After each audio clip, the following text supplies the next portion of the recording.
काला जादू। अपने बेटे रिशु के माथे से टपकते हुए पसीने को देखकर सविता की हालत खराब हो गई। ऐसा आज पहली बार नहीं हुआ जब रिशु नींद से घबरा कर जागा है।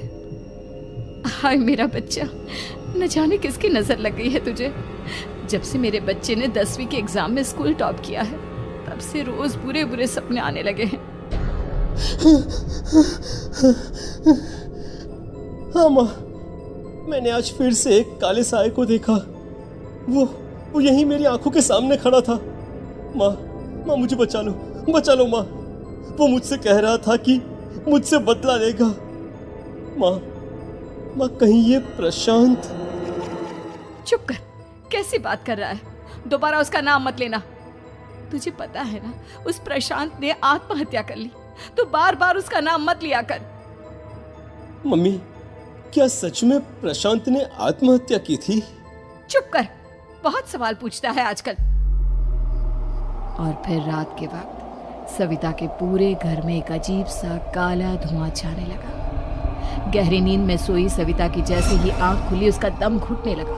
वो दौड़कर रिशु के रूम की तरफ गई जहां उसके दरवाजे पर घूमती एक काली परछाई देख वो बुरी तरह से घबरा गई। कौन है वहां? कौन है? सामने आओ। ये मैं हूँ, तुम्हारी काली करतूत।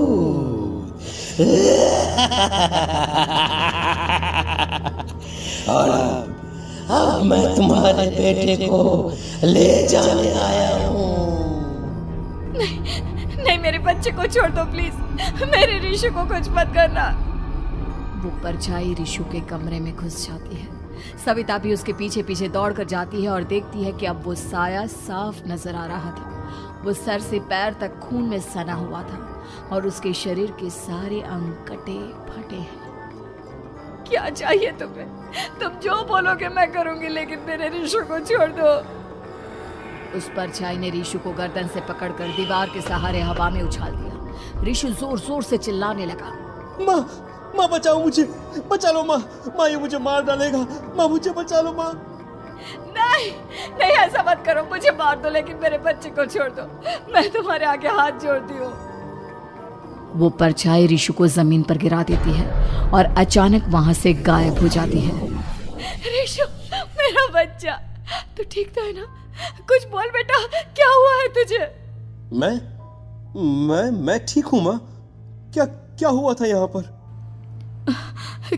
कुछ नहीं बेटा, कुछ नहीं। तू परेशान मत हो। हम कल ही गांव के बाहर जो तांत्रिक महाराज रहते हैं उनके पास चलेंगे। ठीक है माँ, हम जल्द ही उनके पास चलेंगे। मुझे बहुत डर लग रहा है माँ। ये बार बार मुझे डरावने सपने आना, ये सब हमारे साथ क्यों हो रहा है माँ? अगले दिन सविता अपने बेटे रिशु को लेकर गांव के बाहर तांत्रिक के पास जाती है। जिस जगह पर तांत्रिक रहा करता था वो जगह बहुत डरावनी थी। चारों तरफ कंकाल और खूब भूतियां नजर आ रही थी। गांव से दूर वीराने में उस जगह पर जोर से आंधी चल रही थी। रिशु ने डर कर अपनी माँ का हाथ पकड़ लिया। माँ मुझे बहुत डर लग रहा है। ये कैसी जगह है? देख बेटा, हमारे साथ जो कुछ भी हो रहा है उसका इलाज सिर्फ और सिर्फ ये तांत्रिक महाराज ही बता सकते हैं। अब यही है जो हमें प्रॉब्लम से बाहर निकाल सकते हैं। जैसे ही सविता और रिशु तांत्रिक की झोपड़ी के अंदर पहुंचे, वहां का नजारा देखकर उनकी आंखें फटी की फटी रह गई। तांत्रिक की झोपड़ी के अंदर कई सारे लोग अपनी गर्दन घुमा घुमा कर जोर जोर से चीख रहे थे। कौन हो तुम और यहाँ क्यों आई हो? महाराज, मेरे बेटे को कुछ दिनों से एक डरावनी काली परछाई नजर आती है और कल रात उसने मेरे बेटे पर हमला भी कर दिया।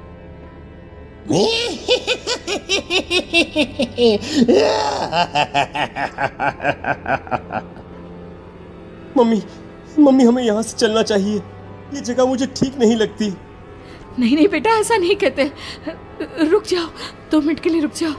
क्या कहा? काली परछाई? तुम्हारे बेटे पर किसी काली परछाई ने हमला किया? हाँ महाराज, वो कह रही थी कि वो मेरे बेटे को कुछ कर देगी। कोई उपाय बताइए महाराज, मेरे बेटे के साथ कुछ गलत नहीं होना चाहिए। तुमने किसी दूसरे के साथ गलत किया है। तो तुम्हारे साथ भी गलत होकर ही रहेगा। तुमने किसी की जान ली है, किसी को मार डाला है तुमने। नहीं महाराज, मैंने ऐसा कुछ नहीं किया। मैंने किसी की जान नहीं ली। मुझे कोई उपाय बताइए। लगता है तुम इतनी आसानी से नहीं मानोगी। मैं तुम्हें अभी उस काली परछाई से मिलवा देता हूँ और वही सारा सच तुम्हारे सामने लेकर आएगा। सविता और ऋषु ने डर के मारे अपनी आंखें बंद कर ली। तभी अचानक तांत्रिक की झोपड़ी में अजीबोगरीब आवाजें गूंजने लगी। सविता और ऋषु बुरी तरह से कांप रहे थे। आंखें खोलो और अपने सामने देखो। क्या यही है वो जिससे तुम कल रात को मिली थी? बताओ मुझे। हाँ, इसने कल रात मेरे बेटे के ऊपर हमला किया था। ये उसी लड़के की भटकती हुई आत्मा है जिसे कुछ दिन पहले तुमने मार डाला था। मम्मी ये महाराज क्या कह रहे हैं? क्या सच में आपने किसी की जान ली है, किसी को मार डाला है? अगर हाँ तो बताइए ना मम्मी, किसको मारा है आपने? किसको? तुम्हारी माँ इतनी आसानी से सच नहीं बताएगी बेटा। इसने एक बच्चे की जान ली है। कहीं उसका नाम प्रशांत तो नहीं महाराज? वो मेरा दोस्त है, मेरा मतलब मेरा पड़ोसी है। सही पहचाना। देखा सविता, तुम्हारा खुद का बेटा भी जानता है कि तुमने किसी के प्राणों की बलि चढ़ा दी और इसीलिए अब उसकी बुरी आत्मा तुम्हारे घर में भटकती है। मुझे माफ कर दीजिए महाराज, मुझसे बहुत बड़ी गलती हो गई। प्रशांत हमारे पड़ोसी का बेटा था। हर बार उसके नंबर मेरे बेटे से ज्यादा आते थे और इसलिए मैंने उसके कमरे के बाहर काला जादू किया था, पर मुझे नहीं पता था कि वो मर जाएगा। तुम्हारे उसी काले जादू वाली गुड़िया के अंदर एक बुरी आत्मा थी जिसने उस बच्चे के दिमाग पर बुरा असर कर दिया और उसी की वजह से उस लड़के ने अपनी बालकनी से कूदकर आत्महत्या कर ली। इसकी वजह सिर्फ और सिर्फ तुम हो, तुम। नहीं महाराज, जो कुछ भी हुआ मुझे नहीं पता था कि प्रशांत अपनी जान दे देगा। प्रशांत की आत्मा इस वक्त तुम्हारे सामने खड़ी है, हमसे बात करना चाहती है। बोलो क्या कहना चाहते हो? मैं जीना चाहता था, बड़ा होकर कुछ बनना चाहता था। आपके बेटे से मुझे कोई परेशानी नहीं थी। अरे वो तो मेरा अच्छा दोस्त था। मुझे माफ कर दो बेटा, मुझसे बहुत बड़ी गलती हो गई, मुझे माफ कर दो। माफ करने से मुझे वापस जिंदगी नहीं मिल जाएगी। मेरे माँ बाप आज भी मेरे लिए रोते हैं। आपने मेरे साथ बहुत गलत किया है, बहुत गलत। और तभी अचानक प्रशांत की आत्मा वहां से गायब हो जाती है। सविता जोर जोर से रोने लगती है। सुन लिया तुमने?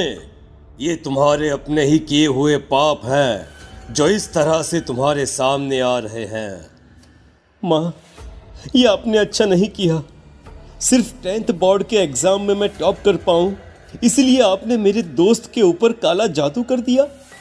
नहीं मम्मी नहीं, अब हम कभी खुश नहीं रह पाएंगे, कभी नहीं।